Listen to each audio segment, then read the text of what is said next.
Geraldine Mark and I have been invited to look at creating a profile level by level for what students can do grammatically. And that's quite a challenge. So what I'd like to do today is just engage you with the process at the beginning. We're very much at the exploratory stage, just to have your opinions on how best to go about this by looking at some samples. So the place that we've started out in is the learner corpus. The Cambridge Learner Corpus contains 35 million words from the Cambridge exams. So that's a massive resource. It's all your students' exam work typed up, and every time they make an error, it's coded. So it's a fantastic resource to have.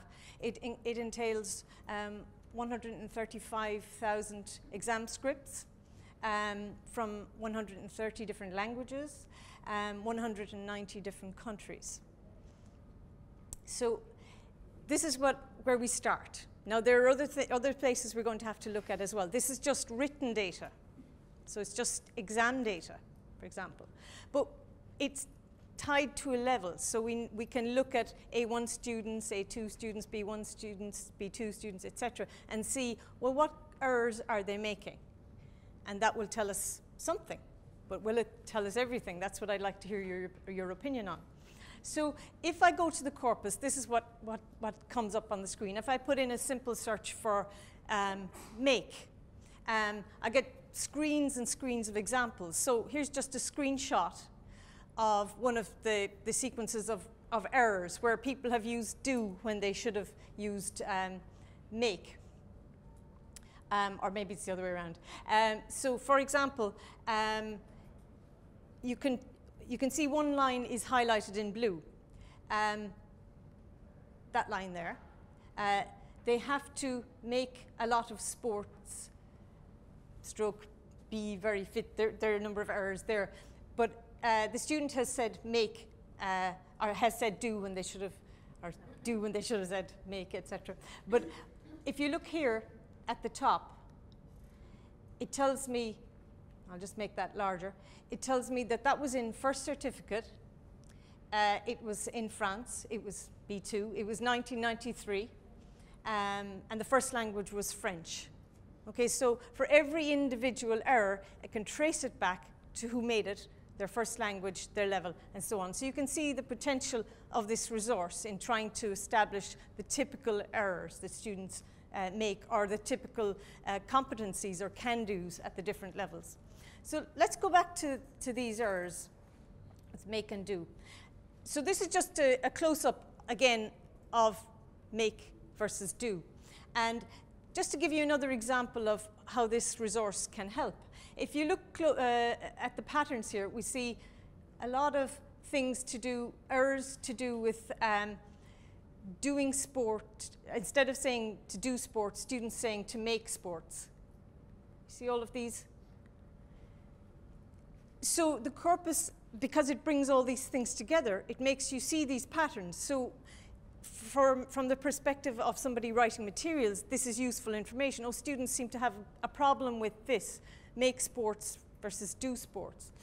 But what's even better is I can then look to see, well, who's making these errors? And actually, they come from this spread of nationalities and this spread of levels. So we see that it's probably influenced by first language. So it allows you offset those judgments and see if they pertain to particular groups.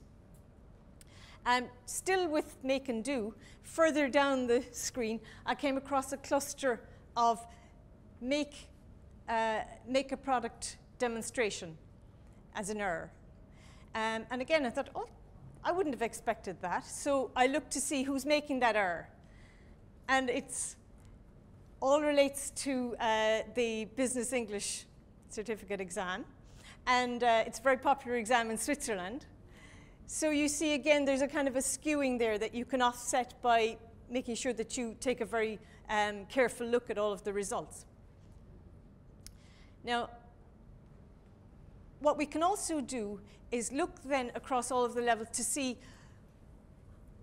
how many errors are made versus how many correct usages are made at the different levels. And that's what's very useful in tracking what students can do at different levels. So make and do errors, they peak at A2, but then we find that they drop off at B1 level, and that the problem stays minimal.